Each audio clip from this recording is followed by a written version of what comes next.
I cannot wait to see what is the start, which they are streamed, as you mentioned, quite often, which puts them easily at a disadvantage. But we are right into the action, and we've got Leo of SpaceStation Gaming kicking it off, coming in with the Queen Charge Ice Lalo. Yeah, with that one Ice Hound, he's going to use that to help try to freeze up an Inferno Tower, because maybe he wants to invest the freezes for the Queen Charge portion. We'll have to take a look at this Queen. Is he going to be charging her in towards the Town Hall? Because that single target Inferno is standing right behind it. It's going to be a huge pain to deal with a single and the Clan Castle. And typically, when you have a Clan Castle next to a single like that, you tend to always see Lava Hounds inside of the CC, which can slow up a Queen and have to lock onto it and really completely mess up an attack. But let's see if that's what he decides to do here in this hit. Yeah, this is a beautiful position that she's coming in from, taking on those heavy-hitting damage items first. We do have to worry about that single, of course, as well, but we've got the freezes to help hold this off if she gets into harm's way. We see a lot of these very long, intense pushes to wrap around the Queen because we want to keep the Queen out of that position, but also equally, as you mentioned, taking on the different damage coming in equally, and that Queen needs those healers raged up to keep her alive. They are just on the cusp, but not quite in. But the King is set and in place to help force her along the path that she needs to go. Absolutely looking beautiful for this Queen Charge so far, but taking time. Let's take a look at the clock at 1 minute and 35 seconds left in the raid, pulling the tornado trap with his King. The beautiful thing and part of this raid was he kept the Queen away from that single target Inferno while he took out that Lava Hound. Now we're gonna have to invest that freeze, and there it goes. Freezes up that single, continues this Queen Charge, and this King getting slowed down tremendously by the Tesla farm, but the Royal Champion should be able to help take it out, and the Lalo's going in to the right side into the Eagle Artillery. This is a really widespread for a Lalo, so sends in the Stone Slammer to help cut the pass here, force it along. We still have the multi to actually worry about in the core of the base. This is a damage zone that we often worry about seeing the majority of the traps in, and it's defended by the Royal Champion here. This doesn't have a lot of power left because we see the loons thinning out, Carbon. This is taking a pretty nasty push away with the Air Sweeper still carrying on. Yeah, that Air Sweeper did so much damage. All these balloons have pretty much disappeared. We do have the Royal Champion, actually the defending Royal Champion, that's going to turn around and take out that Grand Warden. And the Headhunter comes in late to try to slow down this Royal Champion. Giant Bomb is there. She's going down because it's just a multi-target Inferno in the core. And at this point, it's looking like time will be the factor. Granted, the Queen doesn't have too much health either way, so she might end up actually getting taken out if she got close to that multi because of the walls. But Leo, this is the first attack of the war, and it's going to be a defensive 2-star, and that is all that can make the difference. 98% for Leo of SpaceStation. What a great effort, but Stadra is going to hold. Yeah, so at 98%, I mean, when we look at this as a whole, if you're not going to triple, that's about where you want to set the standard in this mix, because it puts a lot of pressure onto the other team for any small slip-ups. This could come back to their favor if they're bringing the right defenses, but if we see, like we were talking about, the perfection that we often see from some of these teams, that is what is going to do them in, but not the easiest base to go about, especially leaving that multi in the core with an Air Sweeper continuing to push everything around. I honestly was surprised to see the position of the Stone Slammer coming from the outside edge rather than trying to absorb the traps on the inside. Yeah, the big thing was I was saying he was able to take out the Town Hall with his Queen, but that Tesla farm that popped up was a big pain. But now Stadra's it next, and starting off with the Super Dragons. You tend to see a Super Dragon attack come in early in a raid, in a war like this, because these players only have about 8 minutes to plan their very first attack, since the war starts at about typically for a competitive war like this at the 45 minutes. Yes, that means there's not too much time to go, and so they have to think quickly on the fly of what attack they're going to do. But the Super Dragons are going to path their way straight into the core of the space by the multi-target Inferno, and a few Super Dragons move off to the Town Hall.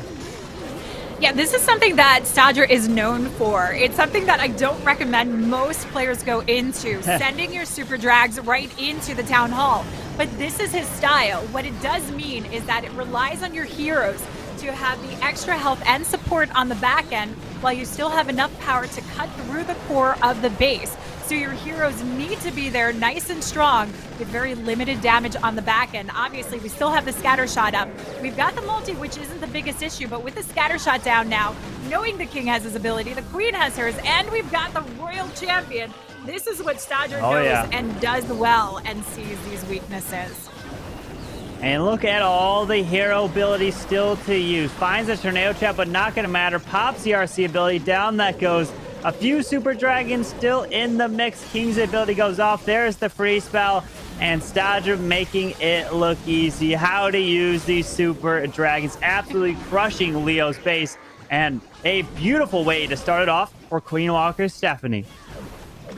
And you talked about the approach of, only 8 minutes to really plan these attacks. And this puts a team like Queen Walker Stephanie at a huge advantage with this particular style attack, which doesn't take a lot of time to really plan and set up and gets them in that nice, easy frontline position.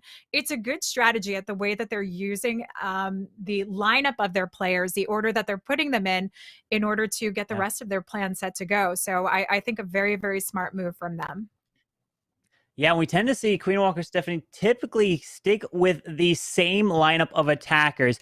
We always know that Yuta is always going to be the final attacker. I don't think ever talked about it in the World Championship. Not once, even including last year, has he ever attacked other than fifth. He's always come in as the closer for the war. And we interviewed him during the World Championship and asked him about that in terms of why do you always go last? And his response was he loves to close out. He likes the pressure because that's what it is. The pressure is there. There's not that much pressure in terms of coming in first because you feel like if you do fail, you can try to help make up for it later in the raid. But if you fail in the last attack and that cost you the war, that's what people remember. So he is always up for the challenge, which shows how good he is. But SpaceStation is going to have to answer with their own 3 stars to keep pace in this war.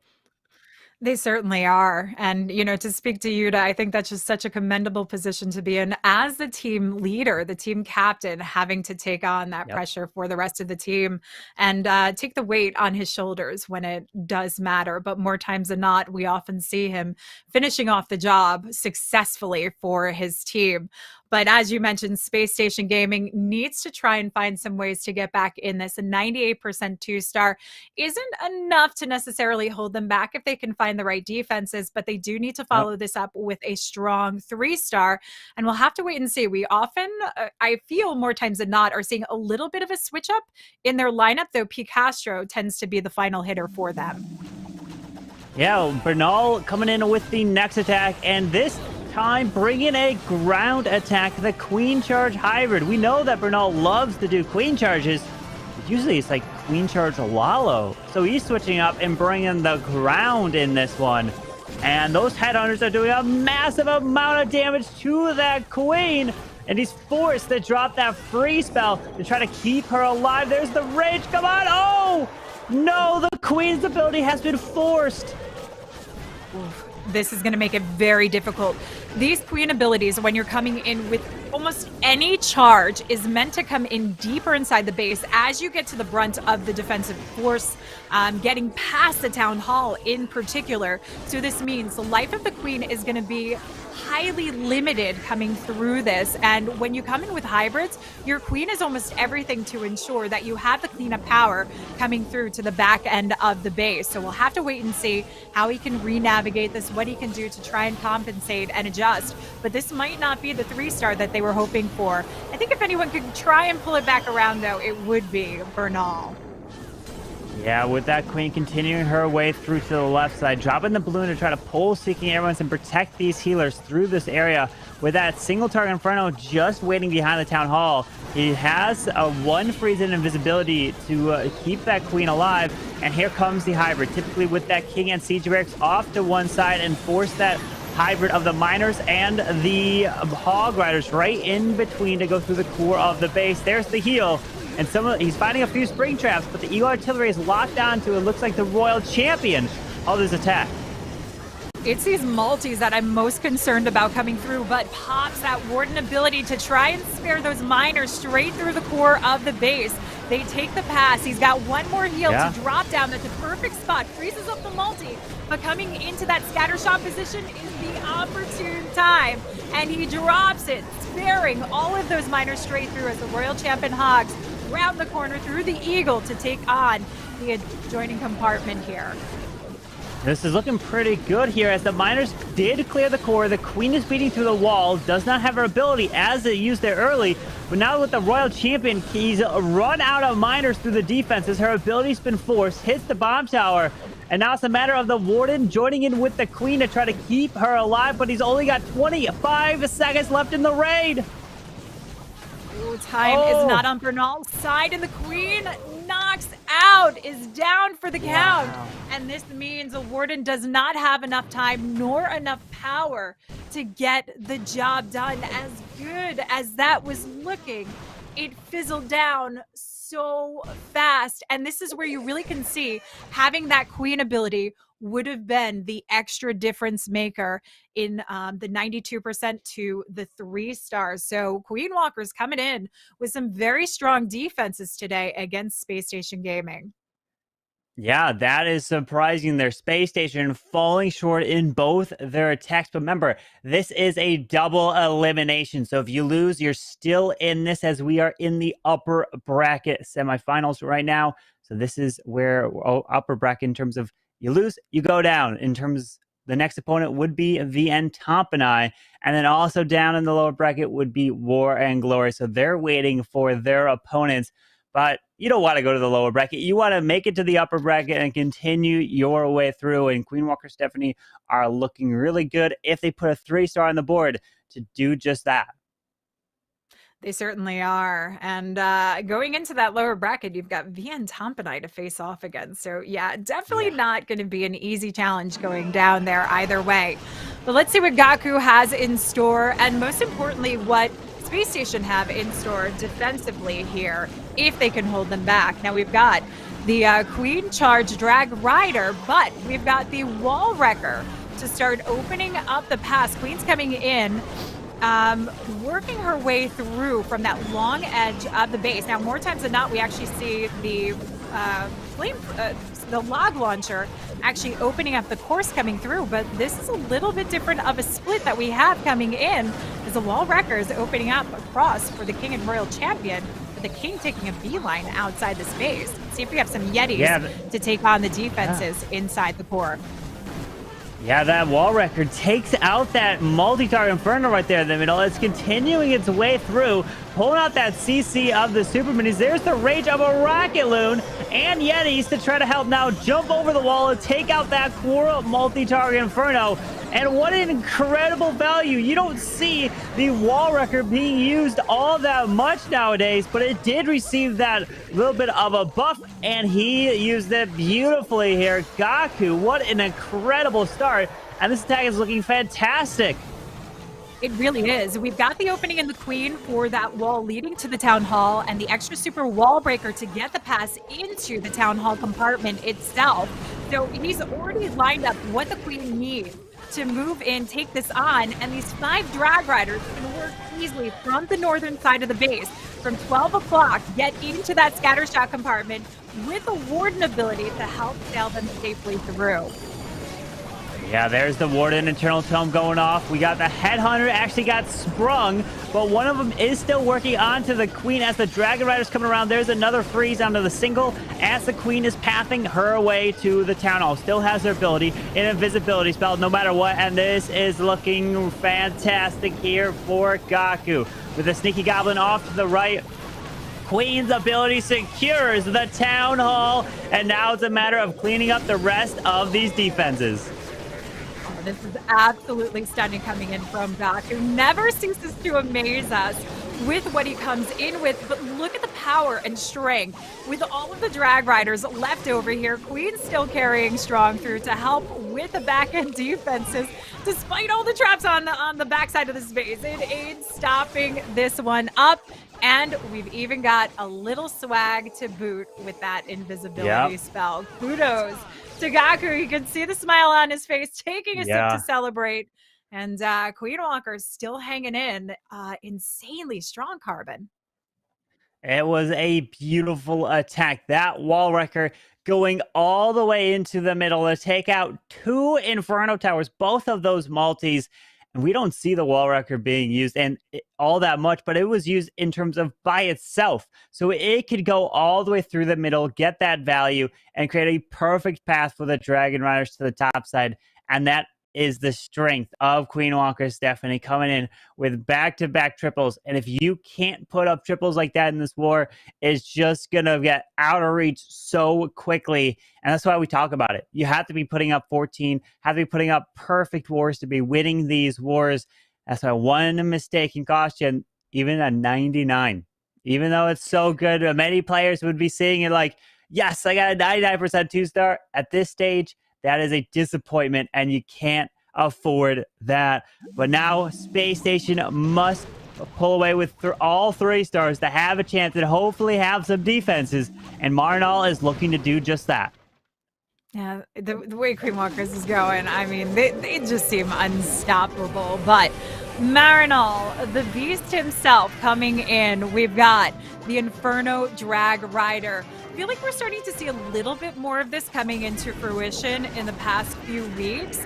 Nice speedy attack, which when you have some wars that come down to time, this could be a big difference maker, and it still offers a lot of power. But starting to section this off nicely, taking down the Town Hall early is always a nice option because you're eliminating that pass-through for the Poison Bomb and helping to set up the navigation, of course, for your Inferno Drags and Drag Riders to move in place. Yeah, with the Inferno Dragons coming straight on in and using a bunch of skeleton spells to provide a distraction so that his heroes do not get locked onto the defenses. But that one Expo did decide to say, hey, I'm locking onto that king and slowly trying to take him out with the Warden ability going off to help protect as many of these Inferno Dragons as possible. Straight into the core by the multi, the single, the Eagle Artillery, and trying to use some more skeletons to provide distraction as he pushes his way through into the core. Yeah, a bit of a struggle with that air sweeper, pushing everything back into that multi, but freezing up the multi nonetheless, trying to get through, get it taken down.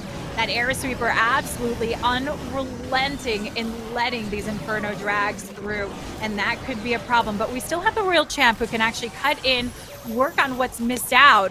We do drop the invisibility spell, but a bit wasted on this one, unfortunately. Wow, that Warden decided to stop hitting that multi-target Inferno, and everything in the core went down, and Gaku's base is looking to also hold. And what an impressive defensive performance here from Queen Walker Stephanie, not allowing a 3-star in the first 3 attacks of SpaceStation. That's an incredible feat right there. And it is double elimination, so SpaceStation still have a second chance. But they're going to be fighting in the lower bracket at this point unless something crazy happens in this war, because it is going to be 6-6 at the moment. But Queen Walker Stephanie have 1 less attack used. They do. Queen Walkers is definitely in a solid position here, and I think it's very difficult to see an outcome unless maybe like Klaus were asleep. I think that happened once, perhaps. Oh my! I don't think that's going to happen here. I don't think that's going to happen here either. Not with a prize pool on the line. But you know, the way we can always look at it is that lower bracket always gives teams more opportunity to shine and get some gameplay in. And I feel like some teams actually like to do that. Yeah, some teams want, hey, just being in here is an absolutely incredible feat to make it here, because you mentioned the prize money. Well, yes, $30,000 prize pool here for the Clash of Clans Worlds warm-up. First place taking home $15,000, and it only pays out to the top 3. So you have to try to make it all the way to that. If you make it to the finals, you're guaranteed at least $10,000 for coming in second. And then if you win third place, we 5,000. So there's a lot of money involved here. And these players are putting their best effort. And Queen Walker Stephanie is shown here as their defenses are shining through. And maybe they were, because during this war, they had at least a week to prepare for their opponents. As in, if you go to a lower bracket, you didn't know necessarily who you might face in terms of if you win, but looking like their defenses were ready. And now, one of the best air attackers in the world. We've got Stars coming in, and not coming in with a lava. Well, is it a mix of a lava? It looks like he's got a lava hound. Okay, so it's probably going to be a blimp. So the hound protects it as he flies his way through with a blizzard. And he's going to make that one air defense invisible. So the hound ignores it, flies across to find some traps, and he sends that blimp into the core of this base. Wow. This is going to be an interesting one. We've even got 3 bat spells in the mix for this attack. Stars coming in with something that we don't often get to see because, like you mentioned, he is known for his Lalo, switching it up a little bit. And again, I think he's been taking some points from your Creative Masters series and having fun with it. So we still have the multi up, still standing here, is going to need to be taken down, but clears out that entire 430 compartment, giving the Queen some nice easement to move in and start her section up towards that 12 o'clock side. Yeah, I think he wanted to take out that multi-target Inferno with potential a few wall breakers inside of that blimp. And since he didn't break open the walls there, it's going to be standing up, and that can be a big problem. But I think he's going to send his Royal Champion into that multi-target Inferno there to help take that down, because she could path to that multi, the Tesla, and then the other multi as well. So let's keep our eye on where she goes, and as his heroes are pathing their way to try to secure this town hall now. I think the only unfortunate thing is there's no invisibility spell to try and help carry that Royal Champ through, but it doesn't look there are too many obstructing defenses that would keep her from that pass in the core of the base that you mentioned. So bringing in the Ice Golem to help tank for this. We've got the King providing extra tank as well, and the Queen just needs to get through the single targeting Inferno, but still fighting against those pops. Pops her ability. We want to start clearing out those defenses, and it's actually the Drag Rider coming in to sneak through to take down the multi here. Interesting.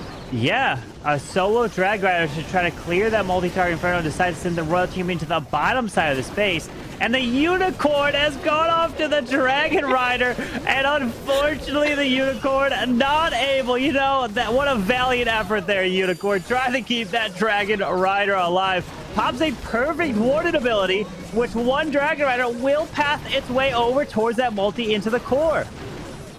But it looks like the Royal Champ has died down very early through that ability.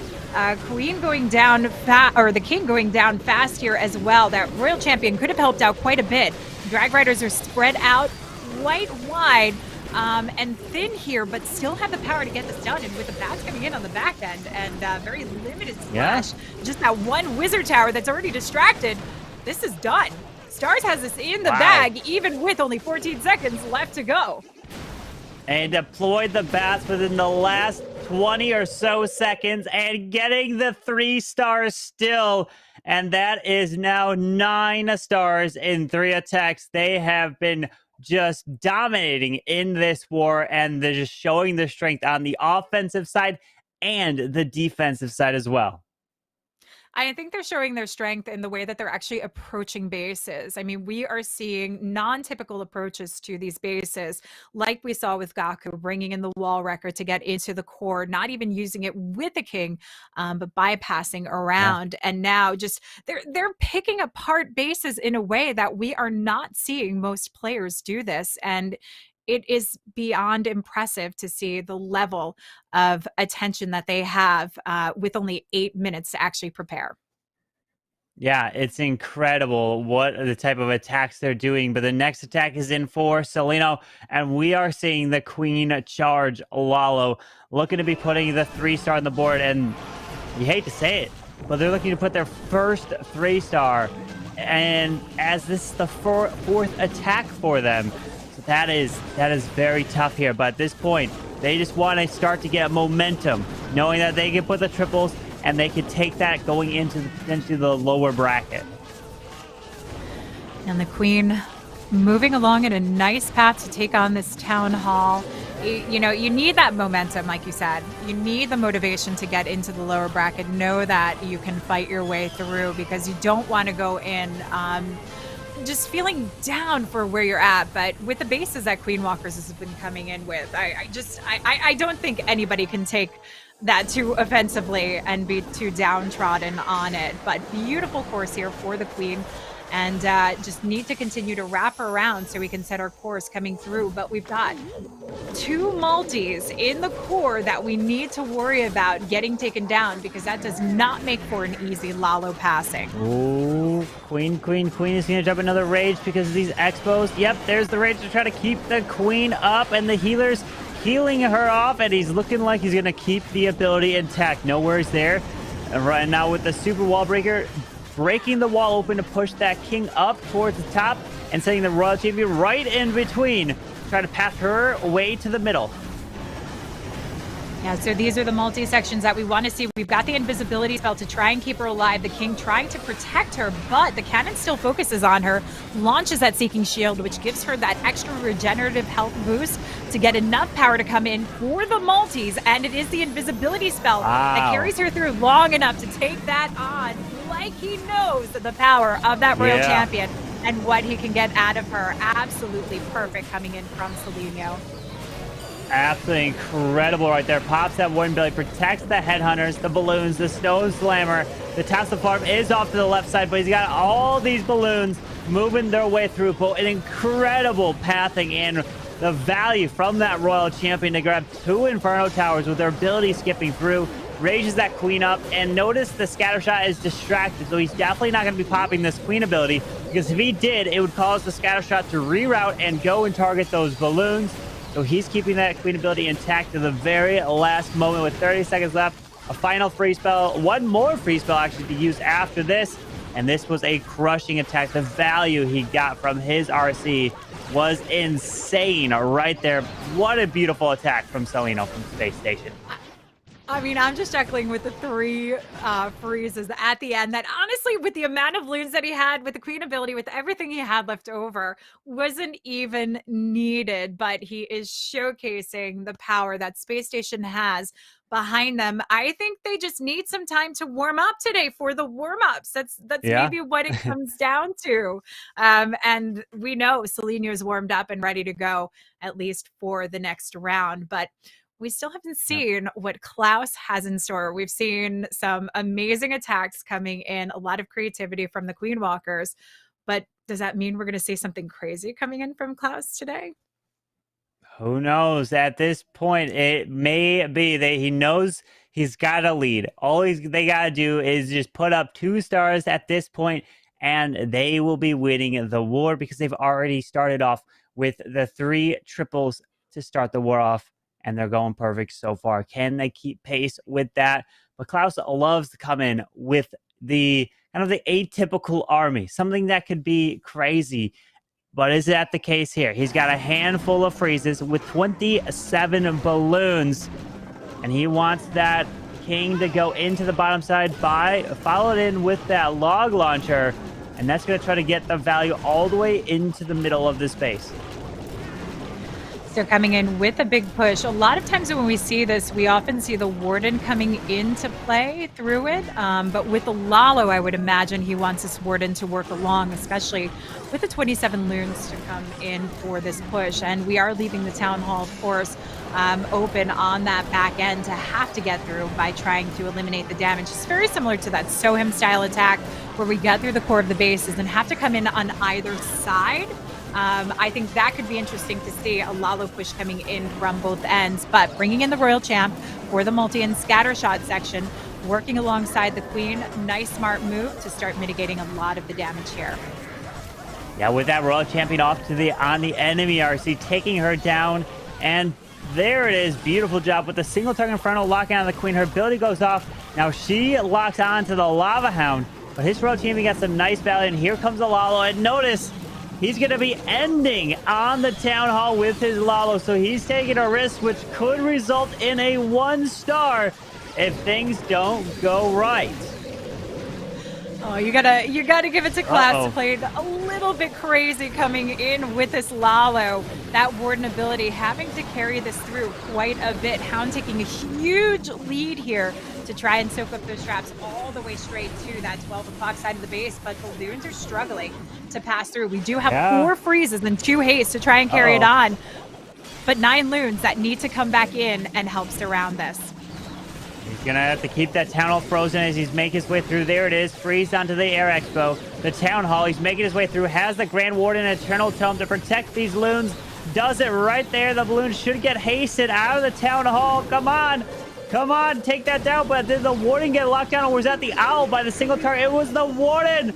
So the single target Inferno might just be too much. Oh, no.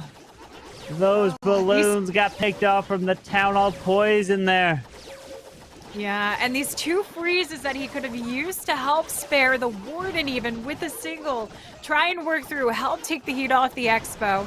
Unfortunately, a little bit wasted.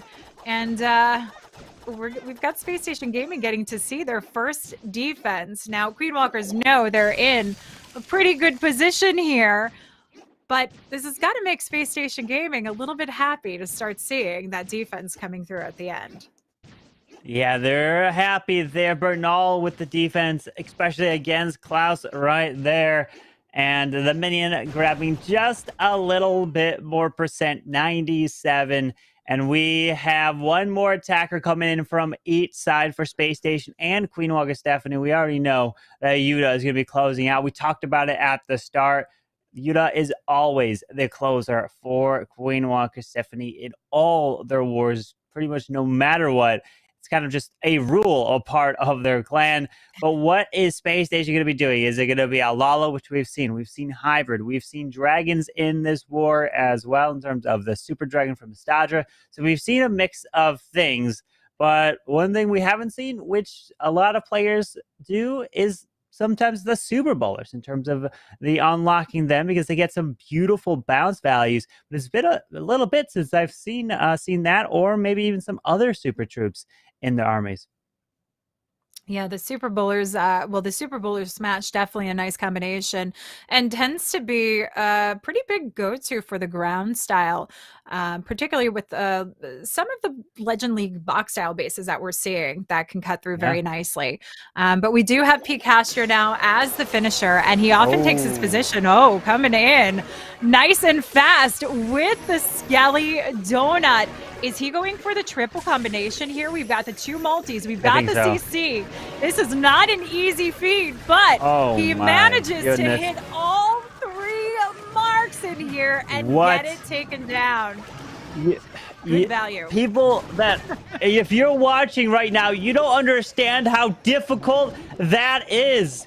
It is absolutely insanely difficult to try to manage, because you drop that invisibility spell 1 tile wrong, and that a whole Skelly Donut goes away, and you make the CC, the multi-invisible, and the whole attack can be over just like that. But now he's sending the king to go get the scatter. Pretends he can have the queen reach the town hall, and the beautiful thing is he doesn't have to worry about a clan castle or multi-target inferno for the Lalo.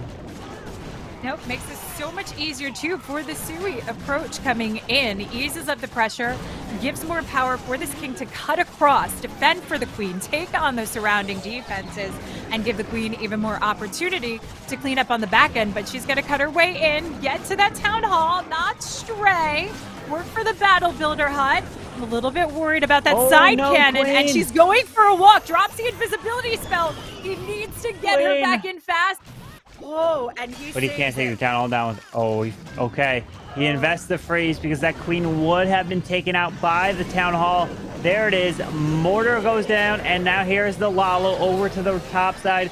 Or moving straight in towards the Eagle Artillery, and has to get through the enemy row champion, the enemy king, and the queen down to the bottom side. There's the Warden ability trying to protect through all of these traps. I think the Castro's just trying to keep us on the edge of our seats. Now, biggest worry here is the position of these air sweepers. We're going to see them ping-ponging loons back and forth, but the Royal Champ cuts across, helps to take them on, one of them on at least, cuts through for the second, and now it's this final freeze that needs to come down for the scatter, helping to push through, but he wants to swag it. Wow. Knowing the haste, the power is enough to carry this along, and Pete Castro showing the power that Brazil has coming into this one. Absolutely stunning, despite almost narrowly losing that queen from the start, Carbon. Wow. Look at that 3-star with the Skelly Donut in the core of the base. The value that he grabbed is incredible. Beautiful attack right there.